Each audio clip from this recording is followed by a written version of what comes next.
বন্ধুরা, তোমরা কে কেমন আছো? আশা করছি ভালো আছো। আসলে আমি ভিডিওটা এখন থেকে শুরু করলাম, দেখো সবজি কাটা দিয়ে। তোমাদের কিছু কথা বলি সবজি কাটতে কাটতে। কারণ হচ্ছে তোমরা ভিডিও দেখো কিন্তু কেউ লাইক কমেন্ট শেয়ার করো না। লাইক কমেন্ট শেয়ার করবে আর একটা করে সাবস্ক্রাইব করবে। জানো তো সাবস্ক্রাইবের আর লাইকে হলো ভিডিও করার আসল মানে। আর আমি দেখো সবজি কাটছি, আলু দিয়ে কপি দিয়ে রান্না করব। প্রথমে আলুটা কেটে নিই। এই দেখো আলুটা বেশ মাঝারি, সেজন্য একটু বড় বড় ডুমো ডুমো করে কাটলাম, যাতে কপির সাথে মানে ভালো হয়। এইভাবে কাটা লাগে কপির সাথে। দেখছি মানে নষ্ট আছে কিনা, এখন তো বেশিরভাগ আলুতে দাগ থাকে।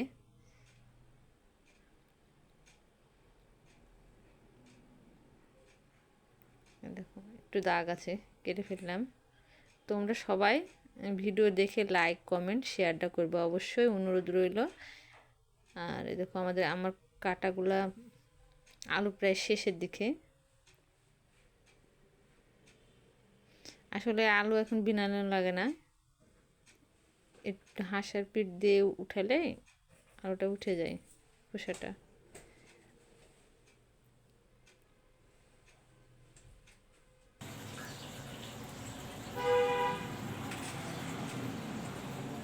তারপরেও হাত দিয়ে একটু মানে খোসাগুলো তুলে নিচ্ছি, সবগুলা উঠছে না।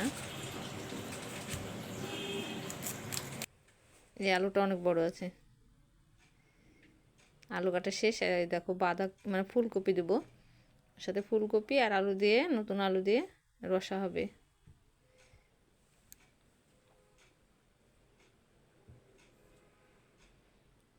ফুলকপিতে পোকা থাকতে পারে, সেজন্য আমি একটু মানে নিচে ছুটায় ছুটায় নিচে রাখছি। আর এখন ডাঁটিগুলো তো অনেক শক্ত, খাওয়া যাবে না, সেই জন্য ডাঁটিগুলো ফেলে দিলাম।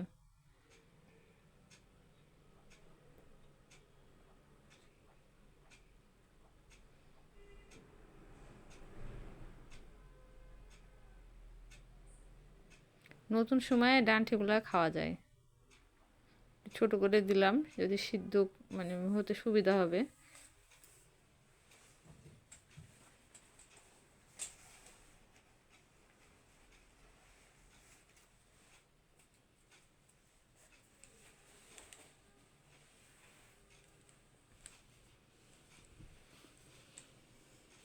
আর একটু কফি আছে, দেখো একটু দাগি হয়ে গেছে, 2 দিনের হলো ফ্রিজে রাখা।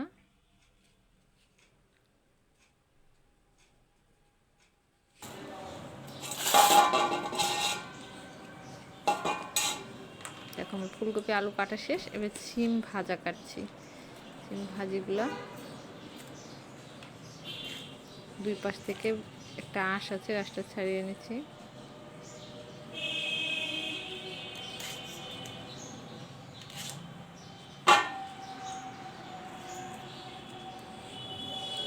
আসলে তরকারি কাটতে অনেকক্ষণ সময় লাগে।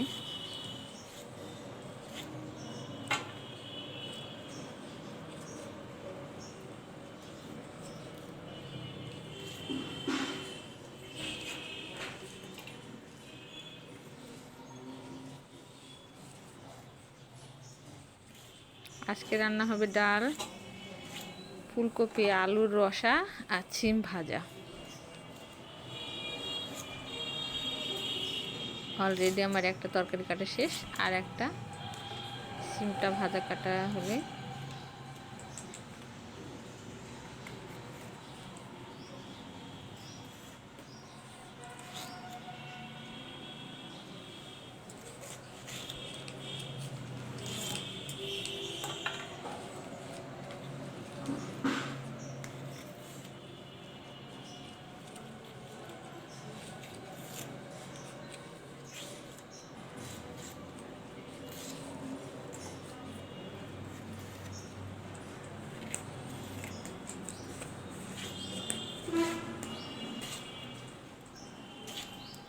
সিমটা 2 দিন আগের হলো, সেজন্য একটু মানে শক্ত হয়ে গেছে।